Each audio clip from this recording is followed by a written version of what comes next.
ମୋହନ ଚରଣ ମାଝୀ। ମୋହନ ଚରଣ ମାଝୀ ହେଲେ ଓଡ଼ିଶାର ନୂଆ ମୁଖ୍ୟମନ୍ତ୍ରୀ। ସମସ୍ତ କଳ୍ପନା ଜଳ୍ପନାର ଅନ୍ତ ଘଟାଇ ମୋହନ ଚରଣ ମାଝୀ ହେଲେ ଓଡ଼ିଶାର ନୂଆ ମୁଖ୍ୟମନ୍ତ୍ରୀ। କେନ୍ଦୁଝର ଜିଲ୍ଲା ସଦର ବିଧାୟକ ତଥା ଜଣାଶୁଣା ଆଦିବାସୀ ନେତା ମୋହନ ମାଝୀ ଓଡ଼ିଶାର ନୂତନ ମୁଖ୍ୟମନ୍ତ୍ରୀ ଭାବେ ଶପଥ ନେବେ ଆଜି। ସେ ନେଇ ଜନତା ମଇଦାନରେ ଆୟୋଜିତ ଭବ୍ୟ ଶପଥ ଗ୍ରହଣ ସମାରୋହରେ ପ୍ରଧାନମନ୍ତ୍ରୀ ନରେନ୍ଦ୍ର ମୋଦିଙ୍କଠାରୁ ଆରମ୍ଭ କରି ଅନେକ କେନ୍ଦ୍ରମନ୍ତ୍ରୀ ଓ ବିଜେପି ଶାସିତ ରାଜ୍ୟର ମୁଖ୍ୟମନ୍ତ୍ରୀମାନେ ଏହି କାର୍ଯ୍ୟକ୍ରମରେ ଯୋଗ ଦେବାର ବ୍ୟବସ୍ଥା ରହିଛି। ଶ୍ରୀ ମାଝୀ କେନ୍ଦୁଝର ସଦର ନିର୍ବାଚନ ମଣ୍ଡଳୀରୁ ଚତୁର୍ଥ ଥର ପାଇଁ ବିଜୟ ହାସଲ କରିଛନ୍ତି।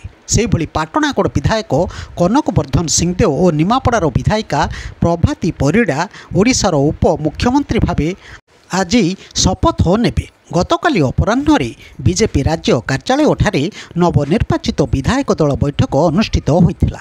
ଏହି ବୈଠକରେ ସର୍ବସମ୍ମତିକ୍ରମେ ମୁଖ୍ୟମନ୍ତ୍ରୀ ପଦ ପାଇଁ ମୋହନ ଚରଣ ମାଝୀଙ୍କୁ ବଛାଯାଇ ମୋହର ଲାଗିଥିଲା।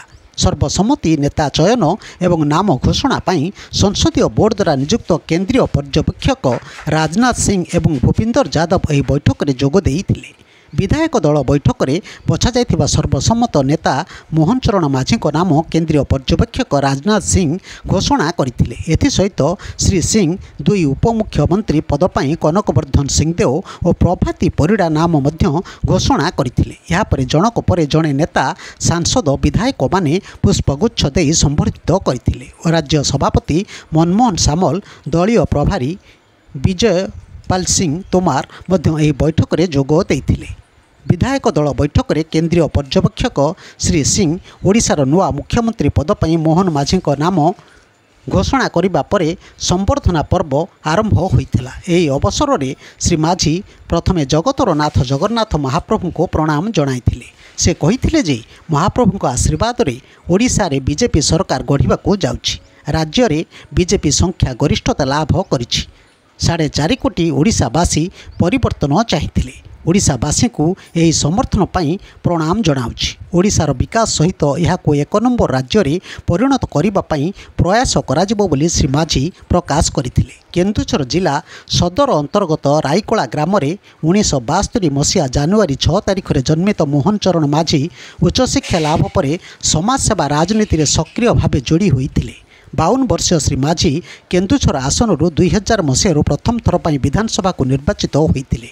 2004 ଓ 9 ଓ 2019ରୁ 24 ପର୍ଯ୍ୟନ୍ତ ବିଧାୟକ ରହିଥିବା ବେଳେ ପୁନର୍ବାର 2024 ନିର୍ବାଚନରେ ବିଜୟୀ ହୋଇଛନ୍ତି। ସେ ପୂର୍ବରୁ ବିରୋଧୀ ଦଳ ମୁଖ୍ୟ ସଚେତକ ଭାବେ ମଧ୍ୟ କାର୍ଯ୍ୟ ତୁଲାଉଥିଲେ। ଏଥିପୂର୍ବରୁ ମେଣ୍ଟ ସରକାର 2005-2009 ପର୍ଯ୍ୟନ୍ତ ସରକାରୀ ଦଳର ଉପମୁଖ୍ୟ ସଚେତକ ଭାବେ ମଧ୍ୟ କାର୍ଯ୍ୟ ତୁଲାଉଥିଲେ। ବିଜେପି ପ୍ରଥମ ଥର ପାଇଁ ଜଣେ ଆଦିବାସୀ ଚେହେରାକୁ ନିଜର ମୁଖ୍ୟମନ୍ତ୍ରୀ ଭାବେ ଓଡ଼ିଶାରେ ଅବସ୍ଥାପିତ କରିଛନ୍ତି।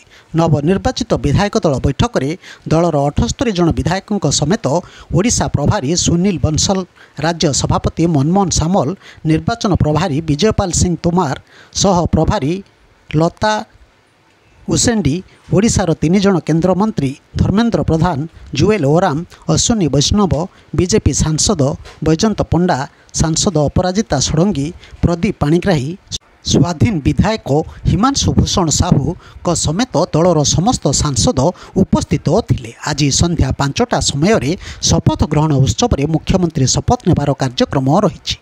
ବ୍ୟୁରୋ ନ୍ୟୁଜ୍ ଓଡ଼ିଶା କଥା। ଓଡ଼ିଶା କଥା ୟୁଟ୍ୟୁବ୍ ଚ୍ୟାନେଲଟିକୁ ଆପଣମାନେ ଦେଖୁଛନ୍ତି। ମତାମତ ଦିଅନ୍ତୁ, ଲାଇକ୍ କରନ୍ତୁ, ସବସ୍କ୍ରାଇବ୍ କରନ୍ତୁ ଓ ସେୟାର ମଧ୍ୟ କରନ୍ତୁ।